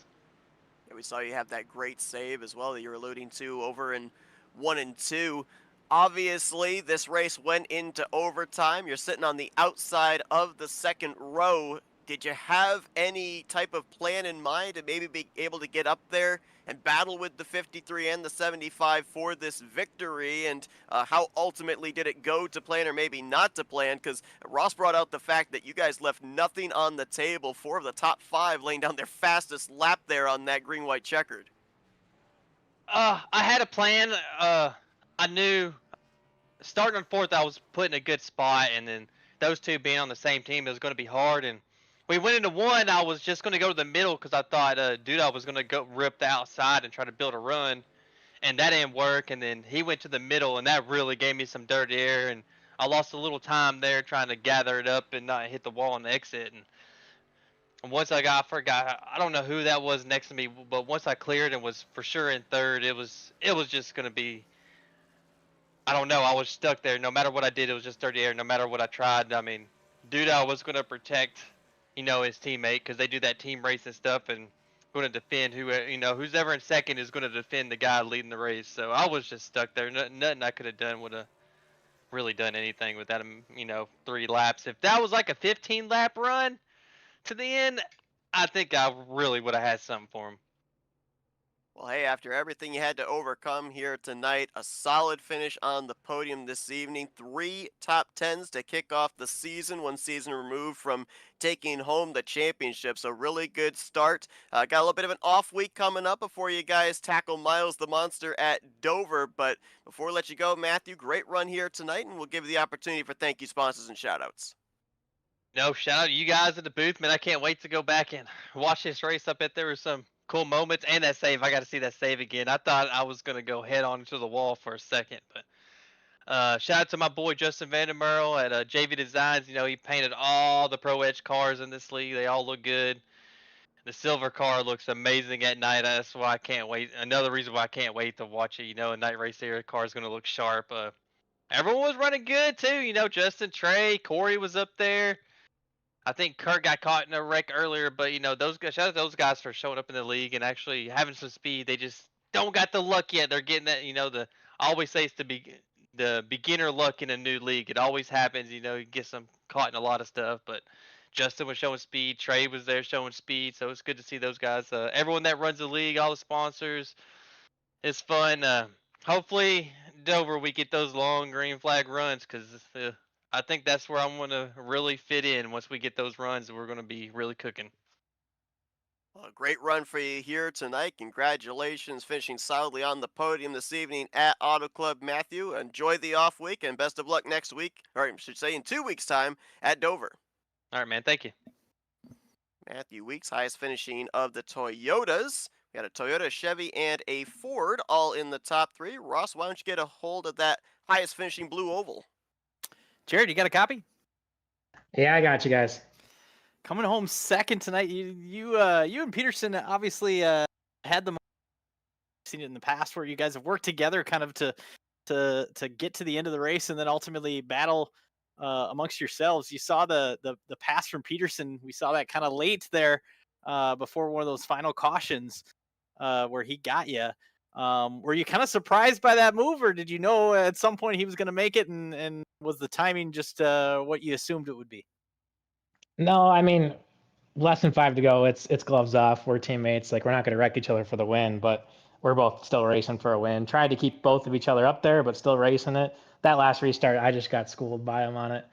He kind of pulled that same move a little earlier in the race, but he lifted for me to let me get up and clear, and this kind of gloves off. I should have seen it coming, and yeah, by the time he was already out there, it was too late. So I just tried to salvage, get behind him, and make a run at the end, and couldn't get there. But yeah, it was a good fun race. I thought Manji Motorsports dominated this race, so I couldn't be happier. I'm fine finishing P2 to 75.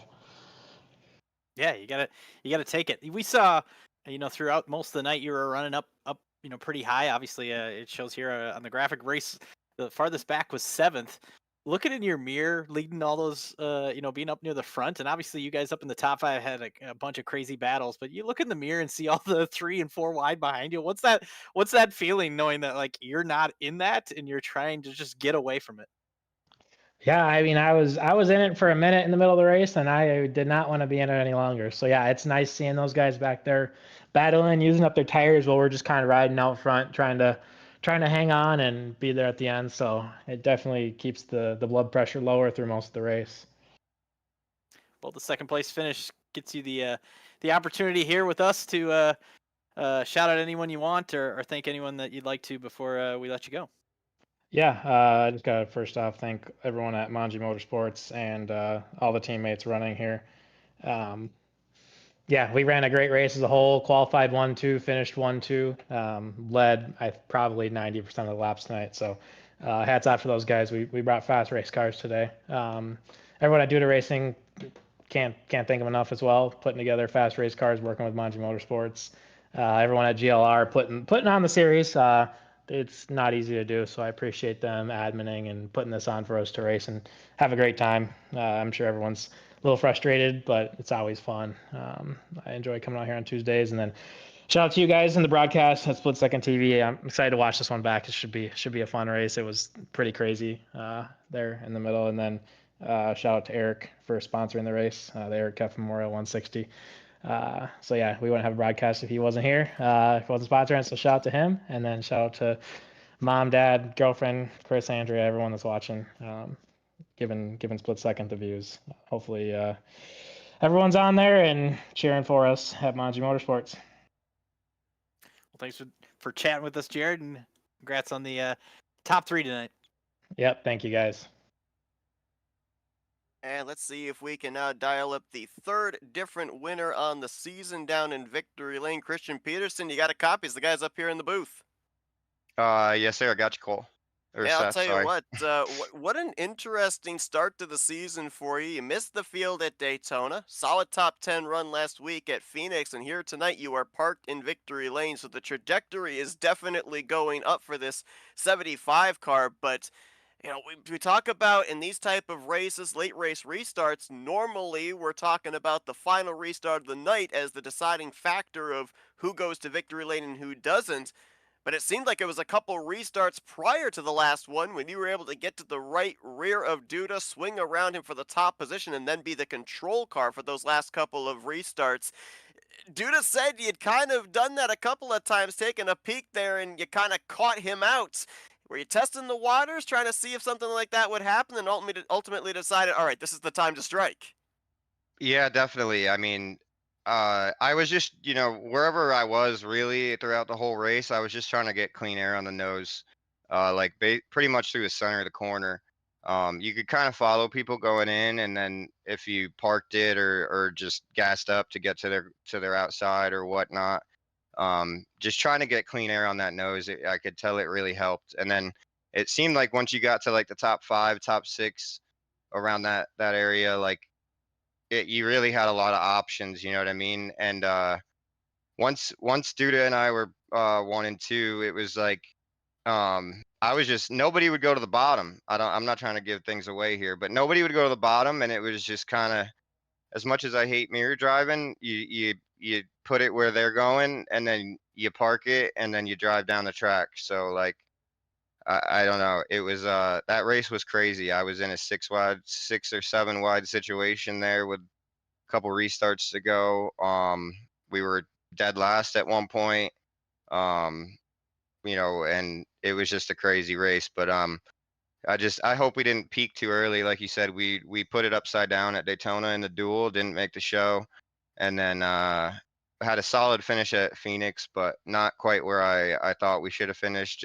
Just missed some things there on the last couple restarts, and didn't get good positioning on the track and what have you. So happy to bring it home, P1 and P2 for the team here at Auto Club. Yeah, you mentioned about you and Duda having the front row as teammates, both of you getting really good launches on that final restart. Obviously, got to be a little bit of alleviating of the pressure when you've got a teammate behind playing defense against third place on back. But in that final green, right checkered, how much focus was on the rearview mirror as opposed to just hitting your marks there? Because it kind of seemed like what we saw in terms of speed, just about everybody was turning 2 qualifying laps there on that final restart.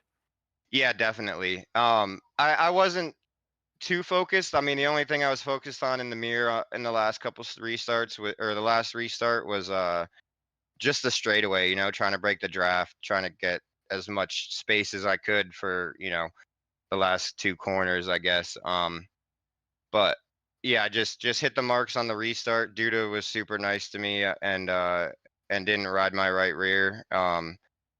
Quite as hard as I probably rode the one before. But yeah, I mean, you got to do what you got to do here to get a win in GLR, and there's a lot of good competition. So that was a lot of fun, man. This track provides some amazing racing, and I mean, really, this is only my like 3rd race in this car since it's I don't know how long, probably since 2021. So or I guess the last season we ran here in the winter, but um yeah, just a lot of fun. These cars changed a little bit since then, so it seems like the car puts on a great, great, great show, especially at these big tracks. So Well, hey, despite missing the season opener at Daytona, season's still young. The points were really close coming into tonight still, and no doubt this victory is going to project you up through the point standings, up at least close to that cut line, if maybe not even inside the top 10 in points. So we look forward to seeing how that all shakes out. We'll let you get back to your celebrating in victory lane here in just a moment, Christian. But first, we're going to hand the microphone over to you and let you do some victory lane thank you sponsors and shout outs. yeah, definitely. Just got to thank everybody at Manji Motorsports and Trick Chassis. I know Lide there had a rough night, um, but I think he got a solid top 15 finish. Hopefully, we can get. It's stressful with the with the cutoff line here. I know we didn't have quite 40 cars, but I destroyed the wall off 4 on my qualifying lap, and then I was like, oh my god, am I gonna make the show again? So I was lucky there. But yeah, like I said, Manji Motorsports, Trick Chassis, US Saws, PVC Solutions, Rocket Tire Services, Chavis Motorsports, and just everybody that puts on the show here. Thanks to you guys at Split Second Broadcasting, and Great Lakes Racing. It's a lot of fun. Glad to be back. I think I don't know if I took a little time off, but it's awesome to be back, and happy to put the 75 car in victory lane for my boy Dan Dunham, who is no longer with us anymore. So miss that guy greatly, and hope to do it again. Well, Christian, congratulations on the job well done here this evening, taking the checkered flag at Auto Club. Enjoy the Memorial Day off week next week before going back to work at the Monster Mile, the concrete Dover Motor Speedway. Thank you, Seth. Appreciate you guys. That's Christian Peterson, 3rd different winner on the season, behind Hunter Madalinas and Christopher Heller. It's interesting, Ross. We talked this evening before we even took the green flag about how spacious this racetrack is. They used every inch of this racetrack on the straightaways, in the corners. Things narrowed up really quickly. It sounds like maybe some frustration, so maybe good we do have that off week before we get to Dover, a track where it's going to be very congested again. Yeah, for sure. It's this season to start, it's a little bit of a kind of a lull because you have the 2 weeks Daytona, just the way it started, and then we had the race last week in Phoenix, Auto Club this week, but then just a quick little break here to kick off summer with Memorial Weekend before we head to Dover, and really 3 very different tracks, or 4 different tracks really, to start the first 4 weeks. So Christian Peterson with the win. Looking at our top 10 finishers: Jared Duda, Matthew Weeks, Daniel Selway. We saw that great move from the outside to move up to 4th. Spencer Owens, Cy Jackson, Jackson Sims, a lot of these drivers that ran up in the top 10 all night. Matt Durr, kind of a sneaky 8th place finish there in the end. Started back in 23rd, but nice job to grab a top 10. Gavin Fitzgerald and Aiden DuPont. We saw him getting some, had some moments, got up into the top 10 mid-race, and then had a couple moments late, kind of those other cautions, but then ultimately still got a top 10 in the end. Those top 10s for both Cy Jackson and Daniel Selway moved them up above the cut line. How about Luciano Espinera? 11th place for him. Eric Kempf here tonight. Nope, he's not dead. He finished 12th. Nicholas Caressel, he had an up and down night, involved in a couple of incidents, came back for 13th. Tony Manji in 14th. Shane Neiswanger, nice job hanging on with those old tires to net a top 15 position tonight. John Linde, James Wagner, Vincent Vanderhook, Corey Abbott, Aspen Martin going to complete your top 20. Just about everybody back here, they found themselves in the eye of the storm, 3 wide, 4 wide, 5 wide during the course of this evening, almost in its entirety. For sure, the back half of this field, Jeremy Pienta and 21st, Hunter Brittle. We saw the issues with him having the connection issues, and ultimately had a strategy that could have won just if the cautions fell the right way, and they didn't, unfortunately. Blair Neabone 23rd, Rod Fosnow, Brent King caught, Noah Morgan was 1 lap down, Trey Holmes 3 laps down, Kyle Cooper, Christopher Heller with his issues, and then Elliot Henderson, one of those drivers that caught up in that mid-race wreck and finished his 30th. We ultimately had 28 drivers finish the race. These are the rest of the drivers after Elliot Henderson that did not reach the conclusion, including our Daytona winner Hunter Madalinas, Justin Vandermeer, Kirk Gibson, Ashton Lawson. The struggling start to the season continues for the 26. Robin Durr, Joshua Morgan, Adolfo Delgado, James Shiflett in trouble for Jared Darling the very start of this race, after he was involved in an incident in the first couple of corners, ultimately brings it home in the 39th position here this evening. And that's the way that the results were concluded from tonight's event, the Eric Kepf Memorial 160 at the Auto Club Speedway. But what a wild one here tonight. I think that more than likely, if you ended up having a plethora of different scenarios on a bingo card, probably just about everybody hit bingo here this evening. We saw a little bit of everything. 3 wide, 4 wide, yep, even 6 and 7 wide racing tonight, folks, at the Auto Club Speedway. But ultimately, it was Christian Peterson with a decisive pass on Jared Duda, led the last couple of restarts, and picked up the checkered flag here this evening. Little off week to reset for these drivers when they eventually will go to Dover Motor Speedway in a couple of weeks' time. We thank you for joining us here this evening from Auto Club. For Ross Brockman, our producer, Jeff Johnson, I'm Seth Cole. We'll see you guys next week as we continue on the 12th season of the Great Lakes Premier Series here on Split Second Broadcasting.